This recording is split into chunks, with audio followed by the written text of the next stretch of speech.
Selamat malam Bapak, Ibu, Saudara sekalian. Salam perjumpaan dalam Tuhan Yesus.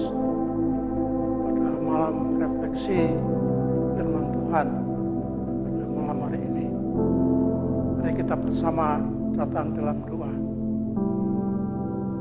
Segala puji dan syukur kami aturkan kehadirat-Mu Bapa, rahmat, anugerah dan berkat penyertaan-Mu yang senantiasa Tuhan limpahkan sepanjang hari-hari yang telah kami boleh lalui dengan sejahtera damai. Ini malam ini kami bersama-sama akan menggumuli sebuah firman Tuhan. Bukalah telinga, hati, pikiran dan segenap kehidupan kami. Biarlah Engkau penuhi dengan Roh Kudus-Mu, sehingga firman-Mu boleh menjadi kekuatan dan dasar landasan kehidupan untuk hari-hari yang selanjutnya. Berfirmanlah Bapa, kami setia untuk mendengar dan menghayatinya. Dalam nama Tuhan Yesus Kristus, kami menaikkan syukur doa. Amin. Firman Tuhan malam ini saya akan kutipkan dari Perjanjian Lama, yaitu kitab Yesaya. Yesaya pasal 51 ayat 1 sampai dengan yang 8 yang demikian. Saya akan bacakan untuk kita semua. Dengarkanlah aku, hai kamu yang mengejar apa yang benar, hai kamu yang mencari Tuhan. Pandanglah gunung batu yang daripadanya kamu terpahat, dan kepada lubang penggalian batu yang daripadanya kamu tergali. Pandanglah Abraham bapa leluhurmu dan Sarah yang melahirkan kamu. Ketika Abraham seorang diri, aku memanggil dia, lalu aku memberkati dan memperbanyak dia. Sebab Tuhan menghibur Sion, menghibur segala reruntuhannya. Ia membuat padang gurunnya seperti Taman Eden, dan padang belantaranya seperti Taman Tuhan. Di situ terdapat kegirangan dan sukacita, nyanyian syukur dan lagu yang nyaring. Perhatikanlah suaraku, hai bangsa-bangsa, dan pasanglah telinga kepadaku, hai suku-suku bangsa. Sebab pengajaran akan keluar daripadaku, dan hukumku sebagai terang untuk bangsa-bangsa. Dalam sekejap mata, keselamatan yang daripadaku akan dekat. Kelepasan yang kuberikan akan tiba, dan dengan tangan kekuasaanku, aku akan memerintah bangsa-bangsa. Kepadakulah pulau-pulau menanti-nanti perbuatan tanganku, mereka harapkan. Arahkanlah matamu ke langit, dan lihatlah ke bumi di bawah. Sebab langit lenyap seperti asap, bumi memburuk seperti pakaian, dan yang sudah usang, dan penduduknya akan mati seperti nyamuk. Tetapi kelepasan yang kuberikan akan tetap untuk selama-lamanya, dan keselamatan yang daripadaku tidak akan berakhir. Dengarkanlah aku, hai kamu yang mengetahui apa yang benar, hai bangsa yang menyimpan pengajaranku dalam hatimu. Janganlah takut jika diaibkan oleh manusia, dan janganlah terkejut jika dinista oleh mereka. Sebab ngengat akan memakan mereka seperti memakan pakaian, dan gegat akan memakan mereka seperti memakan kain bulu domba. Tetapi keselamatan yang daripadaku akan tetap untuk selama-lamanya, dan kelepasan yang kuberikan akan lanjut dari keturunan kepada keturunan. Saya akan ulangi ayatnya yang ke-8. Sebab ngengat akan memakan mereka seperti memakan pakaian, dan gegat akan memakan mereka seperti memakan kain bulu domba. Tetapi keselamatan yang daripadaku akan tetap untuk selama-lamanya, dan kelepasan yang kuberikan akan lanjut dari keturunan kepada keturunan. Demikian jauh pembacaan firman Tuhan. Yang berbahagia kita selalu yang setia membaca, mendengar, dan menghayati, memahami, dan menerapkan dalam kehidupan sehari-hari firman Tuhan. Saudara-saudara yang kekasih yang dalam nama Tuhan Yesus Kristus, masih terdengar kadang-kadang keluhan orang-orang yang percaya kepada Tuhan Allah, orang-orang yang sudah dinyatakan sebagai yang percaya kepada Tuhan, tapi mengapa masih mengalami penderitaan? Mengapa masih harus mengalami banyak tantangan pergumulan hidup yang kadang-kadang menjadi beban yang begitu memberatkan dalam hidupnya, sehingga karena itulah menjadi suatu pertanyaan,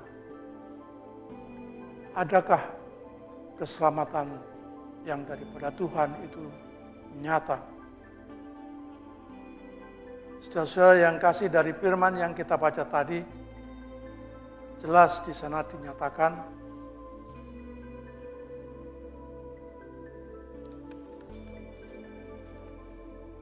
keselamatan dan kelepasan Tuhan berlaku terus-menerus.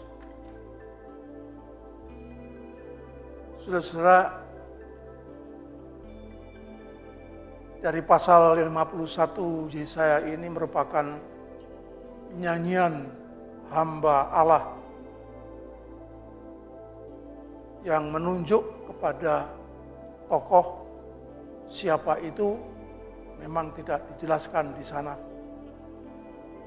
Tapi puncaknya nyanyian hamba Allah ini di pasal 53, yang digambarkan hamba Allah itu tidak mempunyai kedudukan yang pantas, yang layak, yang diperhatikan orang, yang didengar orang.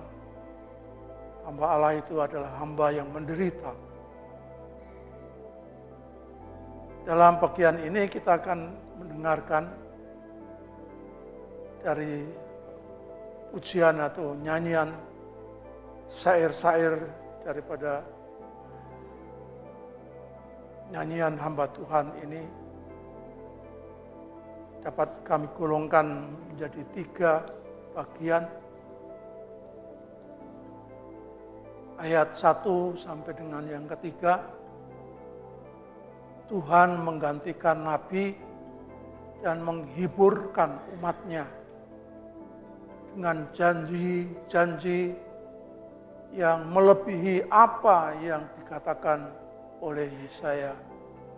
Bagian kedua, Tuhan mendirikan Yerusalem baru serupa dengan Taman Eden.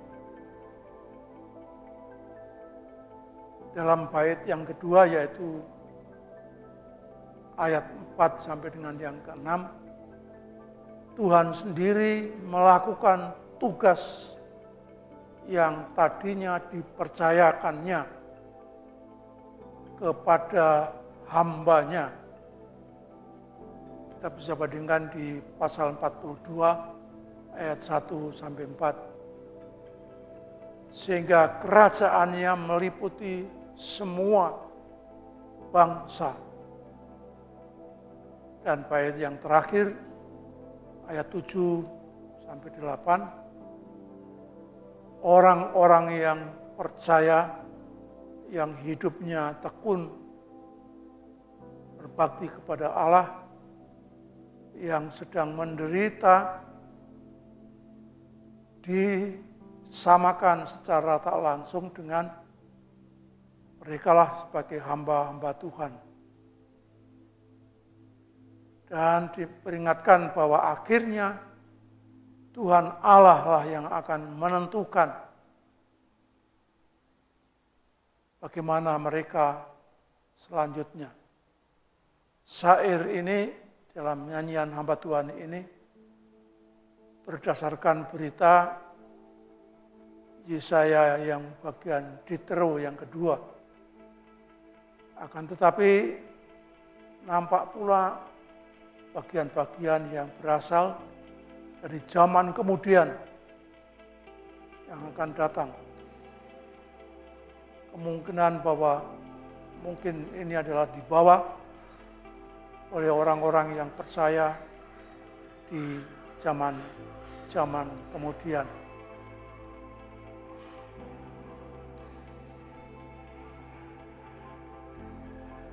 Dengan maksud agar angkatan baru dapat menghubungkan firman-firman di bagian Yesaya 2 ini dengan situasinya setelah mereka pulang dari pembuangan. Kita tahu bahwa kitab Yesaya ini diperuntukkan orang-orang dalam pembuangan, orang-orang yang di dalam penahanan, pembuangan di Babil. Itulah keluhan yang diutarakan yang begitu menyesakkan hati pikiran. Siapakah yang mendapat teguran atau himbauan dari firman ini? Di sana dikatakan di ayat 1, mereka yang mencari Tuhan. Dengarkanlah aku, hai kamu yang mengejar apa yang benar. Hai kamu yang mencari Tuhan. Artinya bukan sembarangan orang.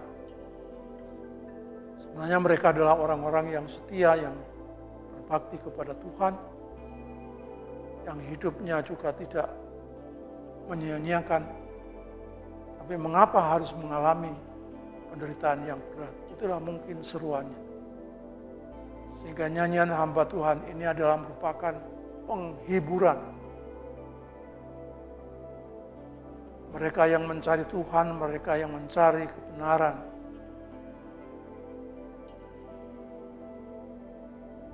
Dengan mempersembahkan korban seperti yang di dalam Hosea pasal 5 atau meminta keputusannya.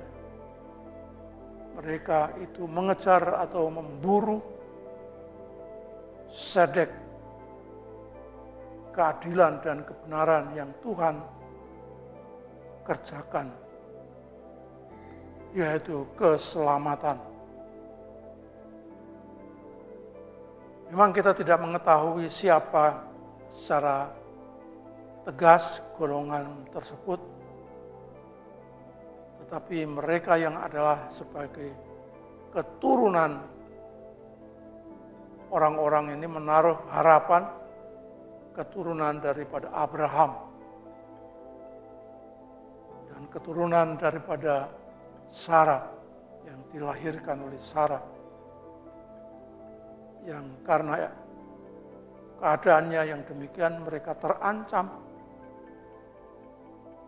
Justru orang-orang yang percaya kepada Tuhan hidupnya terancam, merasa terancam dalam lingkungan di mana mereka hidup.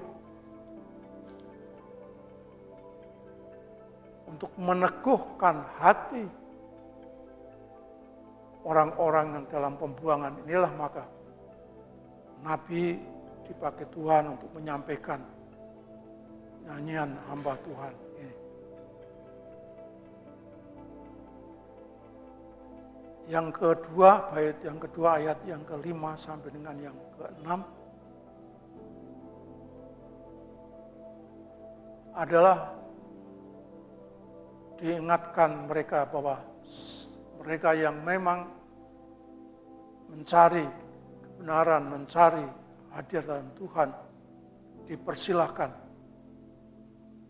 untuk mengikuti bagaimana iman daripada Abraham yang hanya sedikit saja tetapi dipakai oleh Tuhan untuk menjadi berkat bagi banyak orang. Dengan nyanyian inilah dapat disimpulkan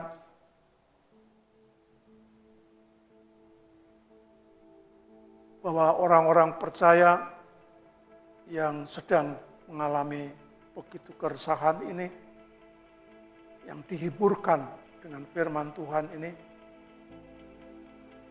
memasuki suasana yang sama dengan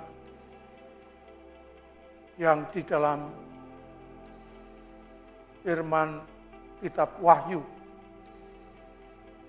Mereka yang didesak, yang banyak mengalami beban kehidupan dan mencari kelepasan. Nyanyian hamba Tuhan ini merupakan berita firman tentang hal-hal yang menyangkut masa yang eskatologis akhir. Kita mengenal pada kata akhirat, yang akhir yang akan dinyatakan oleh Allah. Ini seperti nubuat dari kebanyakan nubuat Yahudi tentang masa akhir yang penuh dengan kesukacitaan, kegembiraan. Di sini maupun di dalam berita di Wahyu, kitab Wahyu, sama-sama membayangkan tentang firman Tuhan segera akan melepaskan bila didatangkannya keselamatan yang sempurna atas kota Yerusalem yang baru. Wahyu 21. Kenyataan bahwa keselamatan kekal dilambangkan dalam suatu kota adalah ini sangat menarik. Yerusalem. Orang-orang percaya gereja-gereja kita masih berakar di dalam masyarakat desa, pedesaan, dan kota kecil. Kebanyakan pemimpin-pemimpinnya masih takut akan pengaruh kota besar, dan kita belum mewujudkan persekutuan Kristen dan pelayanan yang cocok bagi makropolis kota besar, lebih-lebih dalam modernisasi sekarang yang makin meluas dan menentukan perkembangan masyarakat, baik secara khusus gereja tetapi juga masyarakat pada umumnya yang majemuk, masyarakat yang bermacam-macam, sama-sama menantikan Yerusalem baru, kota kudus yang turun dari Allah. Wahyu 21 ayat 2. Membentuk di dalam kota persekutuan orang-orang yang hidup sesuai dengan kehendak Tuhan dalam keadilan yang melepaskan orang-orang yang menderita. Demikianlah kita berharap akan meyakinkan orang-orang bahwa Tuhan memerintah dan membawa mereka kepada pengharapan yang menantikan Tuhan dengan sukacita. Karena Tuhan menyelamatkan dan kelepasan yang terus-menerus sampai kesudahannya.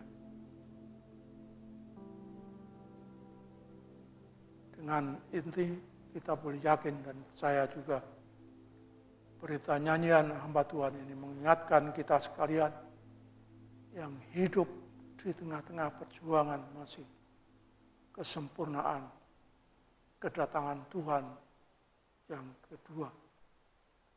Tuhan menolong dan memberkati. Amin. Mari kita kembali berdoa. Segala puji dan syukur kembali kami aturkan Bapa atas karunia berkat rahmat yang penuh sukacita, damai sejahtera. Firman-Mu yang sungguh-sungguh menguatkan, meyakinkan kami semua dalam pengharapan hidup di masa-masa selanjutnya. Kedatangan-Mu yang menyelamatkan, yang melepaskan dari segala belenggu dosa maut, telah nyata di dalam Yesus Kristus Tuhan dan Juru Selamat. Itulah yang boleh kami yakini juga untuk meneruskan anugerah keselamatan yang terus-menerus sampai kedatangan yang kedua kali. Tolonglah Tuhan, berikan kekuatan, kemampuan, dalam iman, percaya, dan keteguhan hati untuk tetap terjaga dari sekarang sampai selama-lamanya. Ampuni segala dosa kesalahan. Dalam nama Tuhan Yesus kami berdoa dan mengucap syukur. Amin. Sekian, selamat malam, sampai jumpa di kesempatan yang lain.